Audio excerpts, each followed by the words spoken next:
Bon dia. Ben segur que durant aquests dies en què tots hem hagut de redefinir la nostra quotidianitat en l'espai de la llar i la manera de relacionar-nos amb la família, els amics i éssers estimats, hem cercat en la cultura, en la música, el cinema, un consol que, a més de serenar-nos, ens ajudés a ser més humans. En aquesta situació tan única en què ens trobem, la literatura pot ajudar, més enllà de distreure'ns i evadir-nos, a reflexionar, a recordar-nos qui som, de què som capaços i quins són els valors que ens defineixen. És per això que són els millors dies per ser agosarats i escollir lectures de grans autors, textos clàssics, universals, eterns, sempre actuals, autors i textos que, com deia Steiner, no llegim, sinó que ens llegeixen. En aquest sentit, us voldria recomanar Ifigenia a Tàurida, una traducció que va fer el 1801 la il·lustrada ciutadellenca Joana de Vigo i Esquella de Ifigenia a Tàurida, obra del dramaturg francès Claude Guimond de Latouche, que es va representar a París el 1757.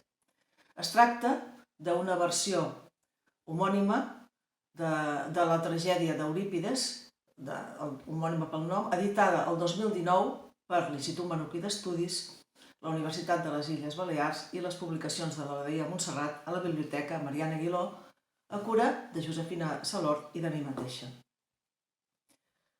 Ens traslladem al passat. Han passat molts anys des que Ifigenia, salvada de la mort per la deessa Àrtemis, viu a Tàurida, lluny d'Argos, Grècia, la seva pàtria. Allà, sota les ordres del tirà Toas, es veu obligada, com a sacerdotessa que és, a sacrificar a la deessa als estrangers nouvinguts.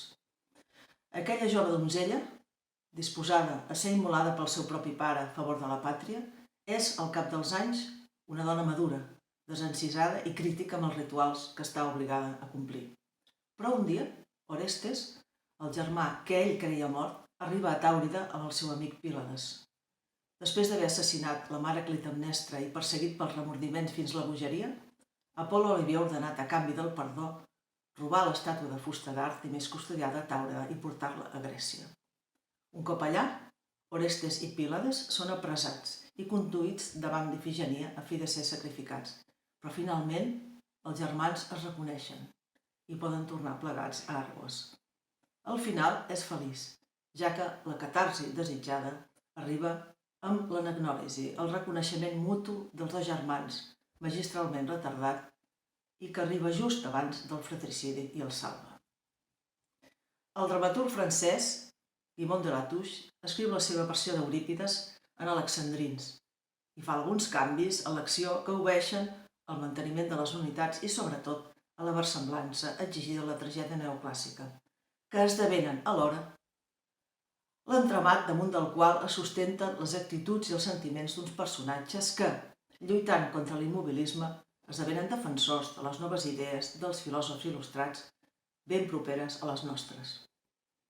Així és com a l'autoritarisme del fanàtic rei Toas, encarnació d'allò que Voltaire denominava infama intolerància, s'hi oposa l'actitud rebel d'Ifigenia, que es manifesta incapaç d'executar rituals contraris a la raó i a les lleis de la natura, i que no pot desitjar el sofriment dels humans sinó la seva felicitat.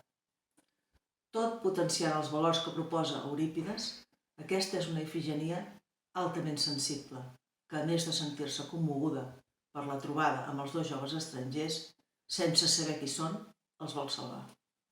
Finalment, l'amistat incondicional entre Orestes i Pílades són determinants per evitar el dramàtic final a què sembla abocar-los al destí, però que a la fi serà només conseqüència de les seves pròpies decisions i no de l'arbitrarietat divina. En realitat, en aquesta obra podem copsar diverses manifestacions de l'amor. En primer lloc, aquell que, convertit en solidaritat, ens fa acollir l'estranger que arriba a les nostres terres. Després, el que enforteix els lligams amb la nostra família. I, finalment, el que ens regala la veritable amistat. Tot una lliçó dels clàssics. que tingueu molta cura de vosaltres mateixos i d'aquells que us estimeu.